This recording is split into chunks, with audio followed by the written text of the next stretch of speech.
here at the KeSPA Cup. We are about to have another foreigner playing up against some Koreans here. MarineLorD against Trap.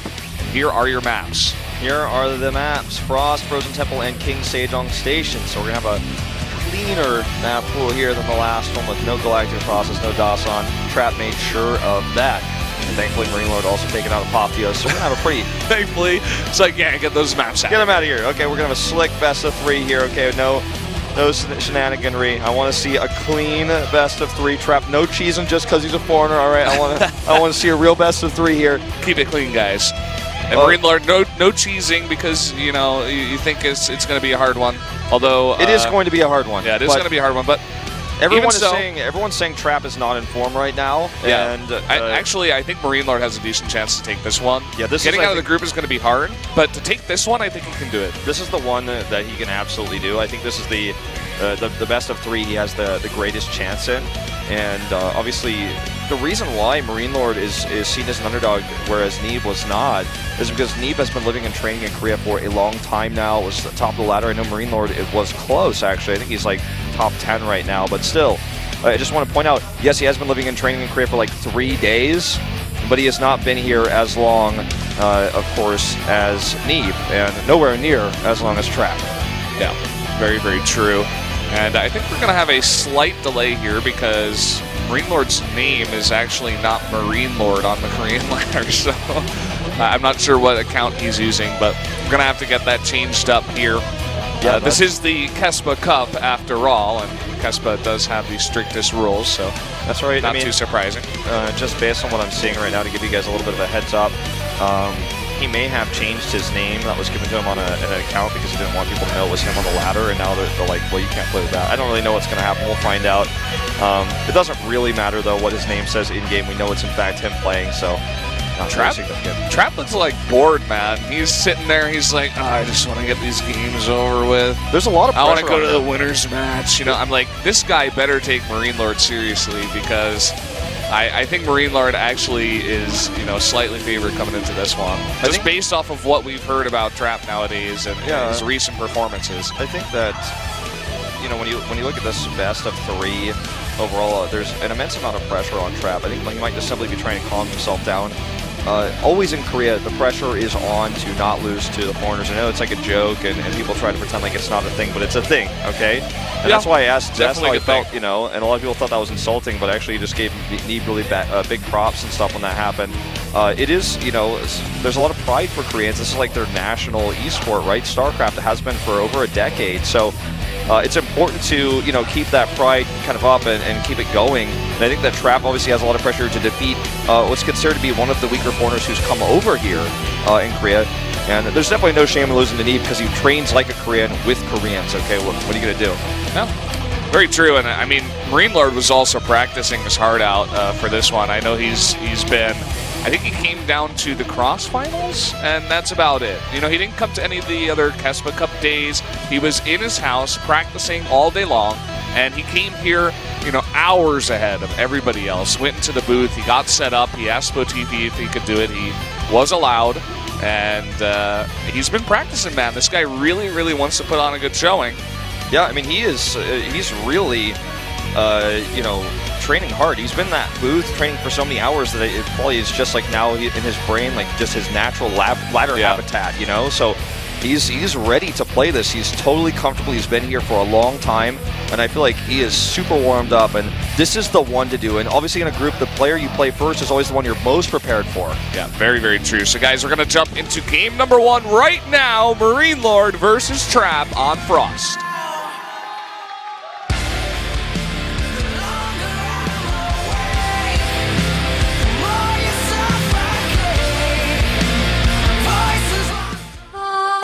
프로스트로 떠납니다.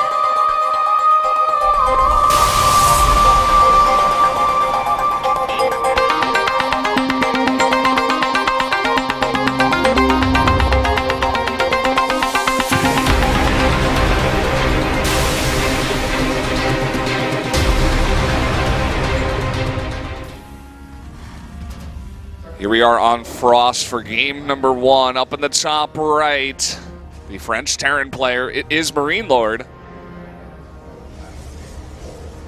And his opponent to the bottom left in green, it is Trap.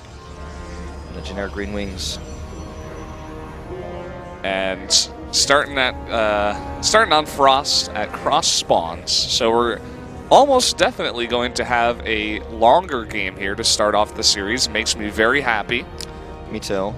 Excited to see what Trap is going to show us. I imagine that here in this game one, MarineLorD has a macro-oriented build planned if he's going on to Frost. Keep in mind, and I like to talk about this a lot, but when you play a group, the player that you play against first is always the one you prepare for most, because he's the only player you know for a fact, for certainty, that you will face in the group. Everyone else is really up to just how the group goes, so you can predict who you will probably face, which a lot of players do, and a lot of players talk about that in their interviews. And, you know, Neeb, for example, said he did not practice for the PvP matchup at all because he wasn't expecting to face Zest, and he was really focused on his PvZ versus Rogue. Still got out of the group in first place without dropping a single map. But Bob Zest, anyway, it didn't really seem to matter. I think that just based on what I've been hearing from the Korean analyst side, and, you know, just from what everyone is telling me, other players and whatnot, Trap is in some of his weakest form that he's been in a while, people are saying. So, again, this is MarineLorD's opportunity. He's probably heard rumors of that as well, right? This is his huge chance to win this first game and then go forward with a strong showing into this group. Hey, anything could happen. He could get out of the group 4-0 too. Let's just wait and see.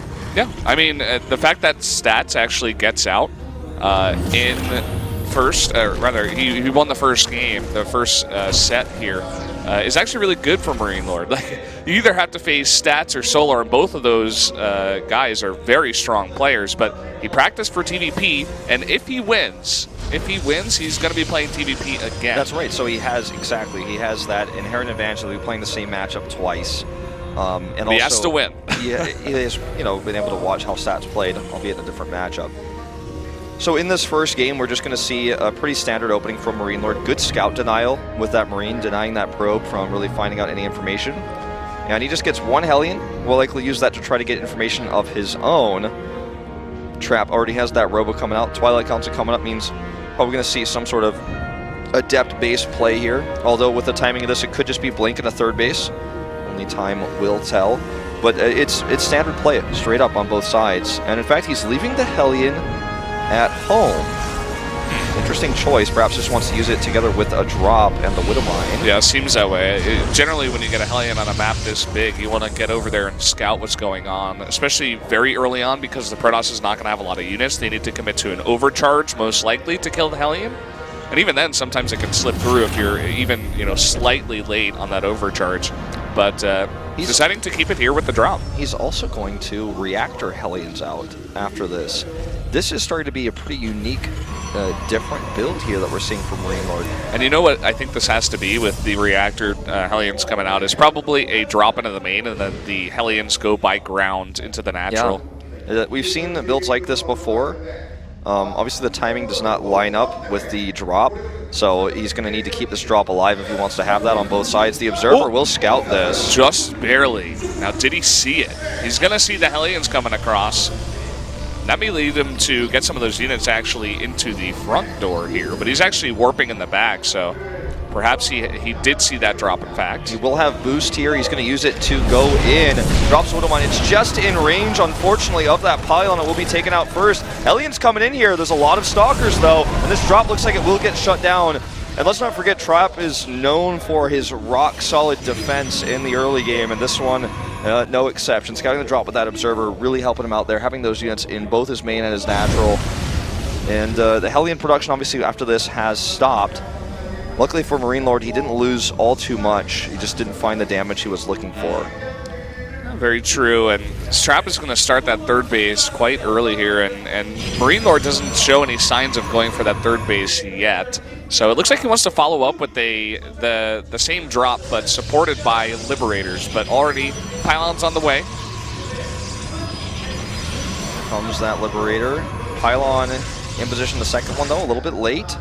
And the Liberators are going to start racking up some kills here. Trap needs to respond. The warp in 2 Stalkers, but the positioning is not going to allow the Stalkers to actually kill the Liberator either. He needs that Pylon. He's actually repositioning that Liberator already preemptively, expecting that the Mothership Core will overcharge. Meanwhile, a push from Trap is coming across the map, a counterattack. It's that, you Stalker push we've seen so often, but it's not with Blink. It's just a solid, or excuse me, it is with Blink, but a solid Stalker push coming across. And Tank's going to stop that real quick. With the Marines underneath, he's going to have sufficient support here for these tanks, and I love how he's just leapfrogging these to wherever Trap is trying to attack into. Now, is he going to be ready with the scans and with some detection against the DT follow-up? We keep talking about this. We see DTs in almost every Protoss game now. Yeah, they're just so powerful as a utility unit. I mean, it can win you a base trade if it comes down to that. They can get you a lot of SCB kills, and they can straight up kill Marines without combat shields in one swipe. Viking. Oh, sick positioning on this Viking. He's going to shut this down. This is so good, He can still get the drop off, but he's not going to have the Prism. These Stalkers are caught here. I'm not sure if they blinked or not. Here comes the drop in, and in fact, the Viking does not even kill the Prism just yet. Now he's going to find a lot of SCB damage here. This is really unfortunate for MarineLorD, who had a solid defense, of course, at his natural for the Stalkers. No split on the DTs. They both go down, but he does get a nice bit of damage here. Gets even a tank now. Yeah. Hurts a second one. Stalkers here actually going to catch some Marines potentially outside of range of that siege tank. And finally, this will get shut down. He needs to drop it out. Okay, he does. This is still getting more and more damage. I mean, yes, he lost a lot of army units, and this is very expensive, but he's killed so many SCVs. The scary thing for Trap, of course, is the counterattack potential here. There's that one shot on the Marines I was talking about. Kills another SCV. Delaying those barracks, so the production here for MarineLorD is just, a couple of Marines and one Marauder at a time on the 2 racks that he has. Really needs to get those barracks up, especially with this third base. Yeah. This third base is actually going to be denied mining by these Stalkers now on the high ground. Yeah, for some reason, I'm sorry, guys. I thought he got Glaives instead of Blink. I don't know why my brain farted on that one, but he's getting Glaives now. They're nearly done. The Stalkers do have Blink, and he's harassing with them a little bit here. Does get warded away, but denies a little bit more mining. And I think MarineLorD's biggest opportunity would have been to counterattack after that attack, because it was very expensive what Trap did. But because the barracks, as you said, were slowed down, he couldn't do he doesn't have the unit count he wants to attack. And his Marines, obviously, without combat shields, not as powerful. He lost those add-ons as well that he wanted to have. Really frustrating position here for our French Terran. Wait, he forgot combat shields.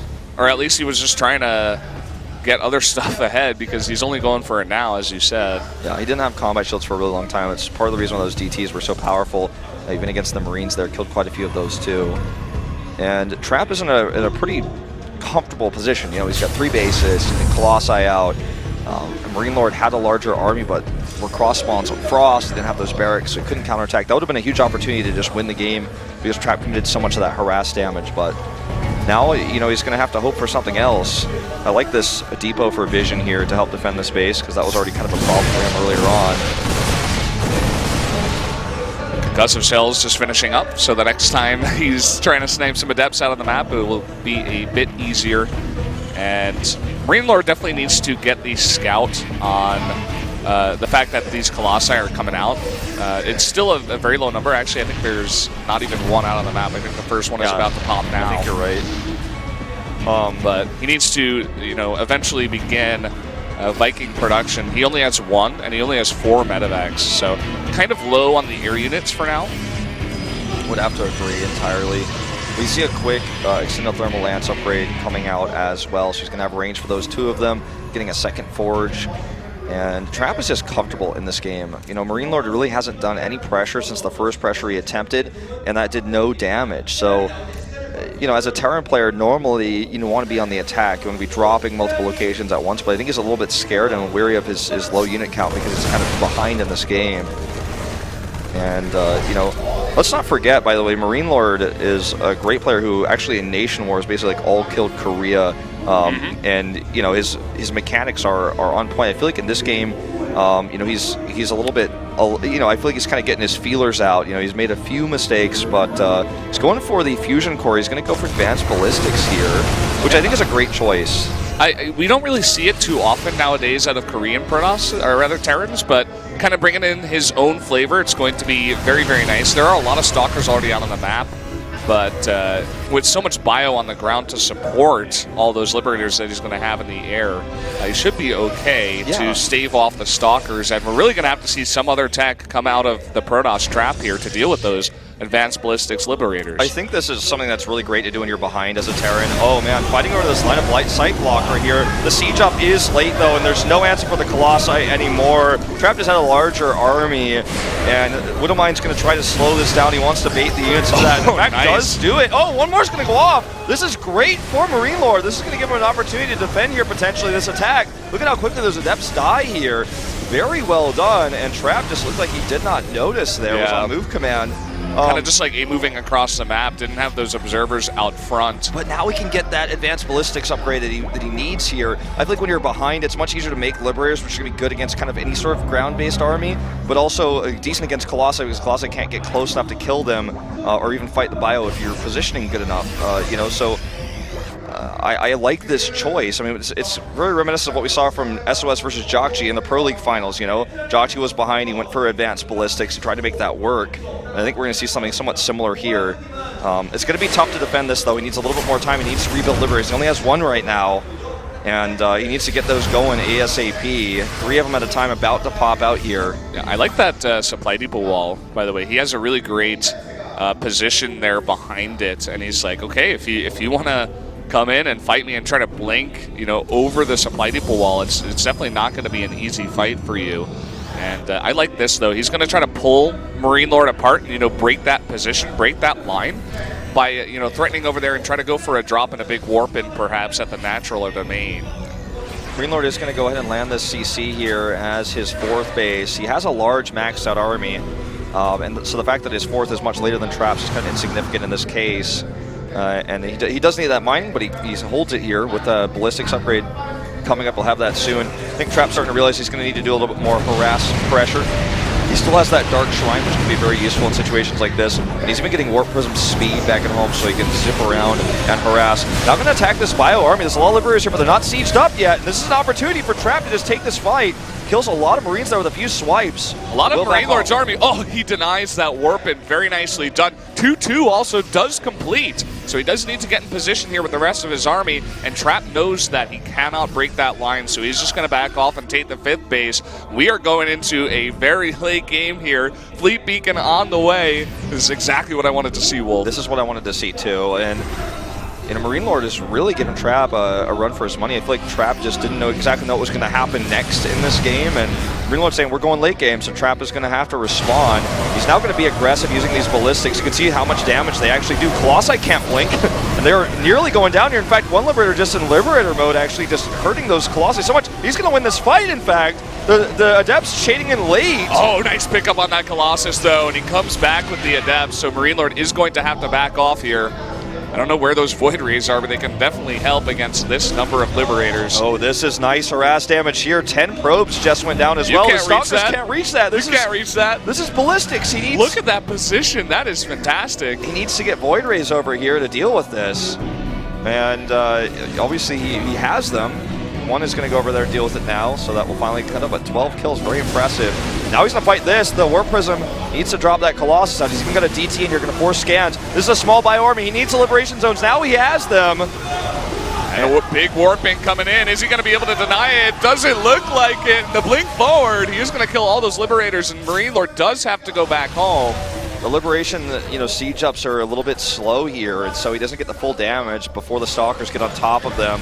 This is going to be tough to hold. I'm not sure he'll be able to do it. Good position this time with almost pure Marauders. Yeah, you don't necessarily want to blink in unless you're sure you can pick off a Liberator or two. And does not have that blink anymore. Let's see what kind of angle he comes from now. Wants to get those Liberators out of position. And he's just going to draw this army over here. MarineLorD brings everything back.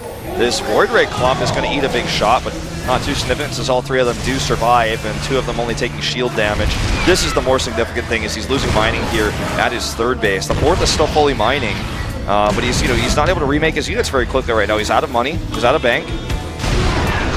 And he's going to have +2 for his Liberator soon and +3 attack, but Travis had +3/3 for a long time. Ooh, those SCVs. And the Void Rays are going to make this such a challenge. He has to target them, though, because they will just default fight the Bio army because they prioritize whatever is shooting at them. The Liberators will not be. I'm just going to start working on these depots over here. He needs to be careful with those. Marines will make quick work, and this is the MarineLorD. You're dealing with here is we'll make quick work of those voids if he's not careful. I like this, trying to zone out so he can pick off a Liberator. Will be able to pick that off, and in fact, targeting both of them down with the prismatic alignment. A really great concave though here for MarineLorD. Is it enough? That is the question. It's just too much Protoss here, and they have the better upgrades. This Colossus is just going to walk over that turret. There's so many voids here versus almost a pure Marauder army, which is going to be quite helpful as well. This Protoss army is too much. Looks like finally Trap will win this first game. GG. GG. Trap taking game number 1. MarineLorD, though, really gave him a run for his money there. He was so behind, but he got that maxed out Liberator army. Trap definitely had to take some time to get this Void Rays set up. He was going to maybe make that Tempest transition. But I mean, MarineLorD was definitely keeping up, you know, and that's good to see. And I think the only thing that he could do better, as you mentioned during the game, was, you know, siege up those Liberators and be a bit quicker with them, you know, get them into position. And don't get outmaneuvered in the middle of the map. There were a couple times as well that he kind of just like move commanded his army in to try to get close to the Colossi to pick them off, but wasn't too successful with that. So we are going to be jumping into Frozen Temple here for game number 2. Yeah, and I feel like the opening from him was not as crisp as it could have been too. Didn't find any damage. I really think now he's hit his stride though, and he's going to come with a much stronger game number 2 on Frozen Temple, which is a great map in this matchup for a Terra player. Doesn't look too shaken. Still looks pretty confident in the booth. Trap though has to be feeling good about that. MarineLorD actually asking for air conditioning, but not going to get it. Guys, we're going to be jumping into game number 2 here on Frozen Temple.